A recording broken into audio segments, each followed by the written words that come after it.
So if we look at our manifold right here, sorry I'm talking quiet, but there's peeping outside, so I don't want to look weird. But we got our manifold, and you can tell that it's kind of leaking in that far corner. And as you can see on the gasket, it lines up. So it was leaking out the manifold right there. This was all rotted.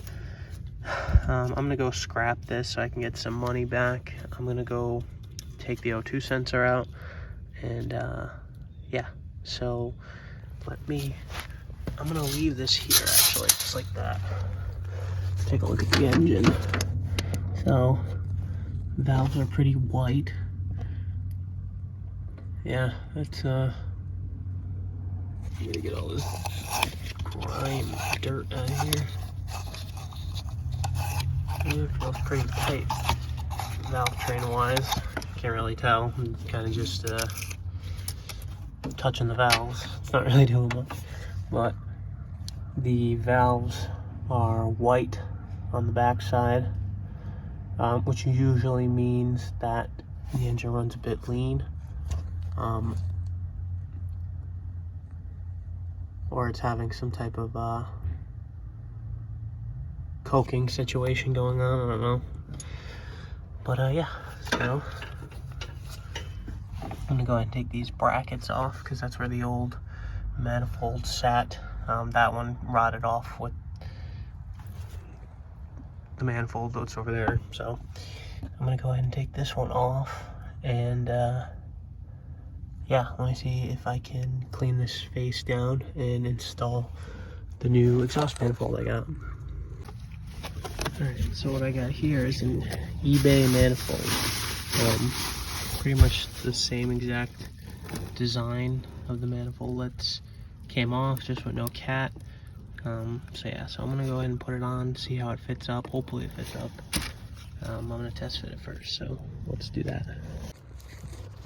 Hell, is there no good place to put this camera? A good place. I'm not gonna put the gasket on right away, so I'm just gonna test fit.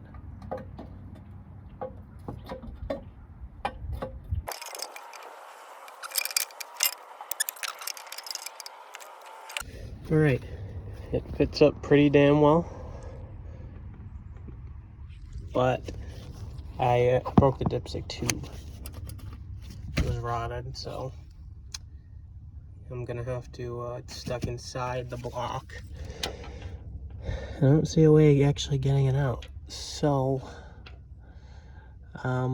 just gonna have to stay in there. What I'm gonna do is I'm going to putty it, line it back up. If I ever take the engine out of the car, I'll just fix it. This car is really just about doing it cheap. Yeah, you could say I'm hacking it, but when you're on a budget, you gotta do what you gotta do, unfortunately. If it was me, I would have just bought a brand new everything, but you gotta do what you gotta do on a budget. So, putty it is. I'm gonna go throw the gasket on this manifold and tighten it up. It actually looks really nice, surprisingly, so let me go ahead and do that.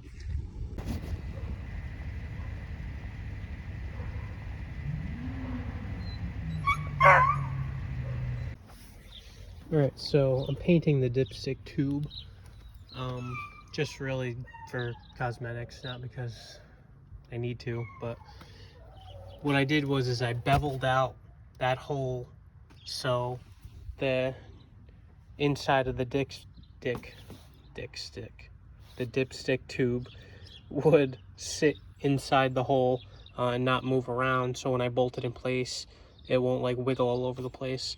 The only thing is it might re-oil off by like a slight amount, but I know how much oil this engine takes, and as long as I'm within a specific margin, it should be fine. I'm also going to put a little putty there at the bottom, like a whatchamacallit, like the, what's the putty called? Not RTV. I don't know, but I'm gonna put some of that like cement putty down there. Ultimately though, this went together good. I probably didn't need to break the dipstick, even though I did it on accident because it was rotted. I just probably needed to unbolt it and slightly move it forward, but since I'm dumb, I just broke it. So the whole East Coast is just full of rust, and I can't stand it. Yeah, so I put RTV on the gasket on both sides. Not a super crazy amount, but I'm gonna let it sit overnight, let it fully cure. I mean, it looks pretty damn good. So yeah, for an eBay piece, I mean, it fits really well. Like, the flange goes exactly where it needs to. And if I end up, I gotta take the O2s off the old parts. What I'm gonna do is, I don't know if I should just take this piece and I don't know, like cut the end off of it and bring it to an exhaust shop and have them put it together, or I don't know. I might just bring it to the exhaust shop to have them finish up the pipes, to have them connect it to the back. But yeah, I mean, for an eBay header, that's pretty damn good. So the flange I thought was going to be all like warped and stuff. I mean, it still could be, but it actually looks pretty good. I don't know why they don't fully weld all the way around. It's not going to leak, but I don't know why they don't. It's really weird. It looks really cool in there. This whole engine bay is really dirty though. I would need to give this whole thing a wash, so maybe one day I'll turbo this car. I don't know. But yeah, that's it for now. So I'll catch you guys in not in another video. Still going to be in this video, but I'll catch you guys yeah, eventually when I put all the O2 stuff back together. So, and this is dry. Maybe I'll start tomorrow, like open header, and see if, you know, I'll make a sound clip of that. But yeah, that's it.